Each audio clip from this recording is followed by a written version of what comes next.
Very good morning students. मैं संजय शर्मा आप लोगों के लिए एक बार फिर अपनी यूट्यूब चैनल से कुछ वीडियोस लेकर आया हूं, एजुकेशनल वीडियोस। बच्चों, आप मेरा ये एक प्रयास है आप लोगों के लिए कि इस पेंडेमिक कोरोना वायरस के टाइम पे आप लोगों के लिए टाइम टू टाइम मैं कुछ वीडियोस प्रोवाइड कराता रहूं। मैं कुछ वीडियोस पहले भी प्रोवाइड करा रहा हूं, तो ध्यान से मेरे वीडियोस को देखिए और आपके कोई भी डाउट्स हो तो क्लियर कीजिए। हाँ, तो बच्चों यदि हम लोग बात करें तो लास्ट जो वीडियो था उसके अंदर मैंने आपको बताया था इक्वेशन ऑफ मोशन के कुछ जो की पॉइंट्स हैं, मतलब कि जो वैल्यूज है वो फाइंड हमने कर ली थी। आज हम लोग इसी के बिहाफ पे ना फर्स्ट इक्वेशन ऑफ मोशन को सॉल्व करने वाले हैं। मैं यदि फर्स्ट इक्वेशन ऑफ मोशन के बारे में आपसे बात करूं तो ये वैल्यूज अभी हम अपने पास ही रखेंगे, ठीक है। और यहाँ पे मैं आपको फर्स्ट इक्वेशन ऑफ मोशन बता रहा हूँ जिसका नाम क्या है आपका फर्स्ट इक्वेशन ऑफ मोशन जो है आपका v equals to u plus a t, मतलब कि आपका वेलोसिटी टाइम इक्वेशन।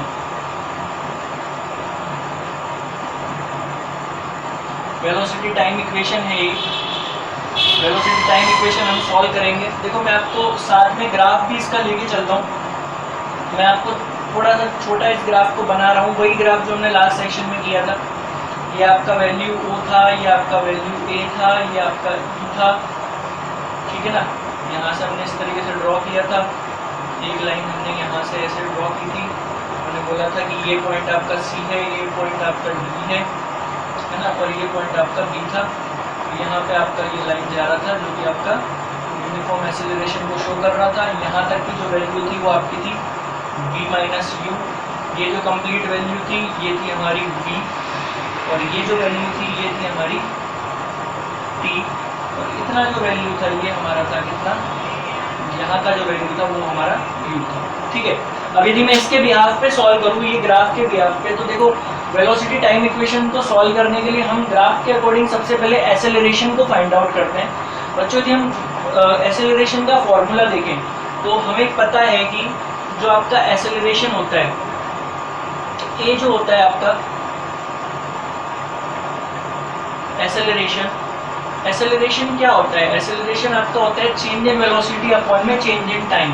तो यदि मैं इस ग्राफ के अकॉर्डिंग देखूं तो एक्सेलरेशन जो होगा हमारा, एक्सेलरेशन क्या होगा? Change in velocity. Change in velocity क्या है आपका? v minus you, final velocity minus initial velocity. किस किस के बीच में हो रही है? a से e के बीच में आपकी वेलोसिटी में चेंजेस आ रहे हैं, मतलब कि d से b के बीच में। a से e, मैं दोनों को बोल सकता हूँ ना, क्योंकि हमने बोला था कि ये आपका एक रेक्टेंगल है। वहाँ मैंने वैल्यू भी बताई थी कि AE और BD एक दूसरे के इक्वल है। देखो, AE और BD एक दूसरे के इक्वल है, और ये आपकी चेंज इन वेलोसिटी है क्योंकि v minus you, final velocity minus initial velocity. तो मैं यहाँ बोल सकता हूँ आपका कि चेंज इन वेलोसिटी का मतलब क्या हो गया? BD हो गया, अपॉन में चेंज इन टाइम। एक्सेलरेशन का फॉर्मूला हम पुट कर रहे हैं, तो change in time, change in time क्या है आपका? OC। O से C जाने पर आपका टाइम t हो जा रहा है। O पे 0 था, C पे जाते जाते t हो जा रहा है, तो आपका टाइम में चेंजेस कब आ रहा है? OC के फ्रेम में आ रहा है, तो OC। तो यदि इस पर्टिकुलर ग्राफ के लिए हम लोग बात करें तो BD अपॉन OC क्या हो गया? आपका एक्सेलरेशन का फॉर्मूला हो गया। मैं क्या करता हूँ, पुट कर देता हूँ वैल्यूज। मैं जैसे वैल्यूज पुट करूंगा तो वैल्यूज पुट करता हूँ तो क्या होता है, देखो आपका यदि मैं एक्सेलरेशन के बारे में बात करूं तो यहाँ एक्सेलरेशन की वैल्यू भी पुट कर सकता हूँ, दैट इज AB, ठीक है। एक्सेलरेशन इस वाले ग्राफ के केस में क्या होगा? AB is equals to BD upon में OC। मैं तीनों की वैल्यूज पुट करता हूँ। AB की वैल्यू मैं देखता हूँ कितनी है, AB की वैल्यू आपकी A है। यदि मैं BD की वैल्यू के बारे में बात करता हूँ तो BD का वैल्यू v माइनस यू है। मैं यहाँ पुट कर देता हूँ आपका v माइनस यू। और यदि मैं बात करता हूँ OC की वैल्यू, तो OC की वैल्यू में t है, तो मैं यहाँ t वैल्यू पुट कर देता हूँ। कुछ नहीं करना है, मैं इस इक्वेशन को नॉर्मली सॉल्व करूंगा। सॉल्व कैसे? मैं t को क्रॉस मल्टीप्लाई करके यहाँ लाता हूँ, तो ये हो जाता है आपका AT इज इक्वल्स टू हो जाता है आपका v माइनस यू। थोड़ा सा ट्रांसफर करते हैं वैल्यूज को, हम v की वैल्यू को यहीं रहने देते हैं और u की वैल्यू को यहाँ लाते हैं। माइनस जो है इधर ट्रांसफर होकर क्या हो जाएगा? पॉजिटिव हो जाएगा, तो पॉजिटिव u प्लस आपका AT और इज इक्वल्स टू आपका हो जाएगा v। यदि मैं बात करूँ तो यही हमारा क्या है? फर्स्ट इक्वेशन है। फर्स्ट इक्वेशन क्या है? v is equals to u plus AT। यही हमको प्रूव करना था। वेलोसिटी टाइम इक्वेशन की जो पहली इक्वेशन होती है that is v equals to u plus AT। कुछ नहीं किया है हमने ज़्यादा इसमें। यदि हम बात करें तो ये हमारा ग्राफ था जो लास्ट सेक्शन में हम डिस्कस कर चुके थे। इस ग्राफ के बिहाफ पे हमने एक्सेलरेशन की वैल्यू फाइंड आउट करी। एक्सेलरेशन जो होता है उसका फॉर्मूला होता है आपका change in velocity upon change in time. हम इस ग्राफ के रेस्पेक्ट में देखें तो चेंज इन वेलोसिटी में कहाँ से हो रहा है, जब आप ए से ई की तरफ जा रहे हो, मतलब कि जब आप डी से बी की तरफ जा रहे हो तो आपकी वेलोसिटी में चेंजेस हो रहा है। मैंने यहाँ पे पुट कर दी वैल्यू डी डी ग्राफ के रेस्पेक्ट में जो चेंज इन वेलोसिटी है। टाइम में चेंजेस कब हो रहा है, जब आप ओ से सी की तरफ जा रहे हो, तो मैंने वैल्यू पुट कर दिया ओ सी। एसेलरेशन आपका क्या है, ए से बी के बीच में आपका एसेलरेशन है, दैट्स वाई ए बी आपका एसेलरेशन हो गया। जब इसमें मैंने वैल्यूज पुट करी जो हमने कल सॉल्व किया था उसके बिहाफ पे, तो हमने क्या देखा कि ए बी की वैल्यू ए होती है, इसकी v माइनस यू, ओ सी की टी होती है। केवल मैंने क्रॉस मल्टीप्लाई किया, टी को यहाँ लेकर आया, a t is equals to v minus u हो गया। फाइनली जब मैंने इसको ट्रांसफर किया तो आपका u v is equals to क्या आ गया, u plus a t, v is equals to u plus a t आपका इक्वेशन आ गया, जो कि आपका फर्स्ट इक्वेशन होता है मोशन। ठीक है बच्चों, तो ये था हमारा फर्स्ट। बच्चों लास्ट जो हम लोगों ने डिस्कस किया था वो हमने इक्वेशन फर्स्ट जो थी मोशन की वो डिस्कस की थी, मतलब कि वेलोसिटी टाइम इक्वेशन हम लोग डिस्कस कर चुके हैं। आज जो हम लोगों को नेक्स्ट इक्वेशन डिस्कस करनी है वो है आपकी कौन सी, position time equation. Second equation of motion ये होती है।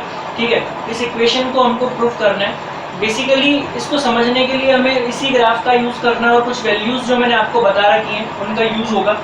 यदि मैं बात करूं आपसे इस पर्टिकुलर इक्वेशन के बारे में, तो देखो यदि हम पोजीशन के बारे में बात करें, किसी भी यदि हम पोजीशन के बारे में बात करते हैं इस ग्राफ में, तो ये जो पोर्शन है, ये जो ग्राफ का एरिया है, कौन सा वाला, ये एरिया, इस पर्टिकुलर एरिया के बारे में बात करूँ तो ये पर्टिकुलर एरिया जो है ये पोजीशन को रिप्रेजेंट करता है। ये वाला आपका ओ ए बी और सी, इसके बीच का जो एरिया है ये पोजीशन को रिप्रेजेंट करता है। तो यदि मैं इस पर्टिकुलर कंडीशन में बात करूं तो जो आपका पोजीशन होगा वो क्या होगा, आपका area of O A B C, इस O A B C portion के इक्वल होगा आपका पोजीशन। ठीक है, पोजीशन इस पूरे के ओ ए बी सी के इक्वल होगा। ठीक है, अब पोजीशन को हम बात करें तो सॉल्व करेंगे तो क्या होगा, जो area of O A B C है ये भी टू पार्ट्स में डिवाइड है। फर्स्ट तो देखो ओ ए बी सी, ये तो एक आपका रेक्टेंगल बन रहा है, और अपर पार्ट जो है वो ए डी बी, वो आपका एक ट्रायंगल बन रहा है। मतलब पूरा जो एरिया है आपका ओ ए बी सी ये दो पार्ट में डिवाइड है। फर्स्ट पार्ट आपका एक रेक्टेंगल, सेकंड पार्ट आपका ट्रायंगल। तो मैं इसको डिवाइड कर देता हूँ। मैं क्या कहता हूँ, जो पोजीशन होगा वो आपका हो जाएगा एरिया ऑफ आपका किसका, रेक्टेंगल, एरिया ऑफ रेक्टेंगल, कौन सा rectangle, O A D C, O A D C, plus में आपका area of triangle, area of triangle कौन सा, ए बी डी। तो आपका ट्रायंगल आपका कौन सा, ए बी डी। इन दोनों का यदि मैं एरिया का सम कर दूंगा तो मुझे पोजीशन के इक्वल ही आ जाएगा। मतलब area of O A B C बोल दो, या फिर इसको टू पार्ट्स में डिवाइड कर दे, area of rectangle plus area of triangle. ये रेक्टेंगल ये ट्रायंगल दोनों को ऐड करेंगे तो ओ ए बी सी का एरिया हमें फाइंड आउट हो जाएगा, जो कि हमारी पोजीशन के इक्वल होगा। ठीक है, वैल्यूज यदि मैं अब यहाँ पे पुट करूँ तो पोजीशन जो है उसको हम यहाँ पर एस से रिप्रेजेंट कर रहे हैं। ठीक है, एस जो है वो पोजीशन को रिप्रेजेंट कर रहा है। एरिया ऑफ रेक्टेंगल क्या होता है, हम सबको पता है कि लेंथ इनटू विड्थ होता है। इस पर्टिकुलर केस के लिए यदि मैं लेंथ बात करूँ तो ओ सी हमें गिवन है। ठीक है, मल्टीप्लाई विड्थ बात करूँ तो वो कितना है, ओ ए हमें गिवन है। ओ सी इंटू ओ ए ये हमारा हो जाएगा area of rectangle, plus area of triangle. Triangle का एरिया क्या होता है, half into base into height होता है, तो हाफ हो जाएगा। मल्टीप्लाई में बेस के बारे में बात करें तो इस ट्रायंगल का बेस क्या है, ए डी है, तो मैं वैल्यू पुट कर देता हूँ, that is A D into height. Height का जो है वो क्या है आपका, बी डी है, बी डी इस ट्रायंगल की हाइट हो जाएगी, इंटू में बी डी मैंने पुट कर दिया। अब यदि मैं इनकी वैल्यूज पुट करता हूँ, तो सबसे पहले आप देखो ओ सी, आप वैल्यूज वाला पेज अपना निकाल लेना जो मैंने पहले बताया था। ओ सी जो है उसकी वैल्यू टी के इक्वल है, तो मैं यहाँ पे टी पुट कर देता हूँ।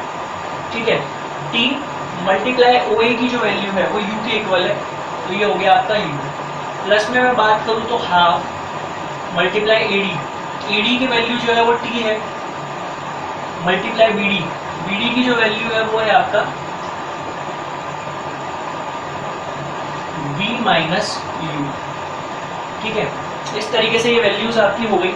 अब आपको क्या करना है, इसको सॉल्व करना है। तो ये हो गया s equals to u t, plus में यदि मैं बात करूँ तो half v minus u into t. ये आपका इक्वेशन यहाँ तक सॉल्व होकर आ चुका है। ठीक है, अब ये इक्वेशन यहाँ तक सॉल्व हो गया तो हमको क्या करना पड़ेगा, हम अब यहाँ से आगे सॉल्व करने के लिए इक्वेशन फर्स्ट के ऊपर जाएंगे। मोशन की जो इक्वेशन फर्स्ट है वहाँ जाएंगे। तो by first equation of motion, मैं फर्स्ट इक्वेशन ऑफ मोशन के ऊपर जा रहा हूँ। और फर्स्ट इक्वेशन ऑफ मोशन क्या है, वो है आपकी v is equals to u plus a t, जो हम लोग लास्ट सेशन में कर आए हैं। v is equals to u plus a t. इस इक्वेशन को यदि मैं सॉल्व करता हूँ, ठीक है, इस इक्वेशन को यदि मैं सॉल्व करता हूँ तो ये इक्वेशन आपकी क्या बनने वाली है, ये इक्वेशन आपकी बन जाएगी। मुझे यहाँ से v माइनस यू की value end of the day find out करनी है। ठीक है, तो मैं क्या करता हूँ, इस इक्वेशन को सॉल्व करता हूँ। सॉल्व करूँगा तो u का वैल्यू मैं इस साइड ले आता हूँ, तो ये क्या हो जाएगा, v minus u is equals to a t. ठीक है, मैंने कुछ नहीं किया, मैंने u को यहाँ ले गया, तो v minus u is equals to हमारा कितना बन चुका है, ये हमारा बन चुका है ए टी के इक्वल। ठीक है ना, मुझे कुछ नहीं करना, यहाँ तक का आपको सबको क्लियर हो गया होगा। यदि यहाँ तक का क्लियर है तो आप आगे देखना मैं क्या करने वाला हूँ।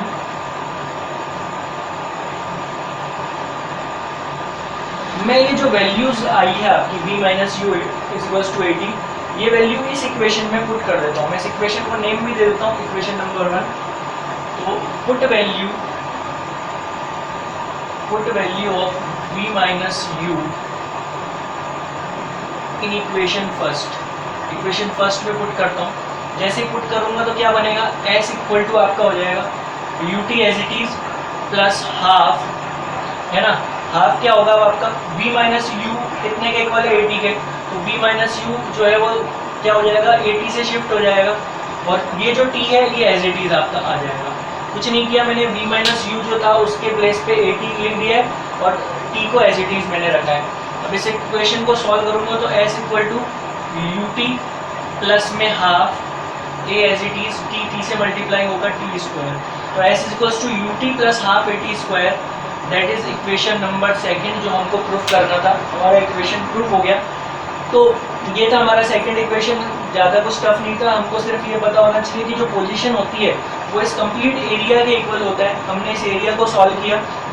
एरिया को सॉल्व करने के बाद हम लोगों ने क्या किया, हमने दोनों एरियाज़ के जो फॉर्मूला थे रेक्टेंगल और ट्रायंगल के पुट किए, उनमें वैल्यूज़ को पुट किया और वैल्यूज़ को पुट करके इक्वेशन फर्स्ट को मॉडिफाई करके आपने इस इक्वेशन को बनाया। इस तरीके से आपकी जो इक्वेशन नंबर 2 थी, मतलब पोजीशन टाइम इक्वेशन, ये डन हो गई है। ठीक है, आई होप आपको आज का जो वीडियो सेशन था वो पसंद आया होगा। ध्यान से मेरे सारे वीडियोस को देखिए बच्चों, और कोई भी डाउट्स हो तो आप अपने डाउट्स के लिए मुझे मेरे व्हाट्सएप नंबर पे कांटेक्ट कर सकते हैं। आप मेरे ईमेल आईडी पे भी कांटेक्ट कर सकते हैं, दोनों ही आपको स्क्रीन पे शो हो रहे होंगे। इसके अलावा मैंने आप लोगों को बताया था कि मैं एक नई स्कीम लेकर आया हूँ। मेरी कुछ लाइव क्लासेस इस समय गूगल मीट पे रनिंग में चल रही हैं। तो यदि आप लोग उन लाइव सेशंस को ज्वाइन करना चाहते हो, आप यदि उसके लिए इंटरेस्टेड है तो आप मुझसे कांटेक्ट कर सकते हैं। ठीक है, और कोशिश कीजिए कि ज्यादा से ज्यादा अच्छी एजुकेशन गेन कीजिए, क्योंकि पेंडेमिक टाइम है तो हम कोशिश करें कि अच्छा एजुकेशन हम गेन करें, बिकॉज रेगुलर क्लासेस नहीं चल रही हैं। तो वीडियो क्लासेस को सीरियसली लें और अच्छे से अपनी एजुकेशन को आगे बढ़ाएं। All the best, thank you so much.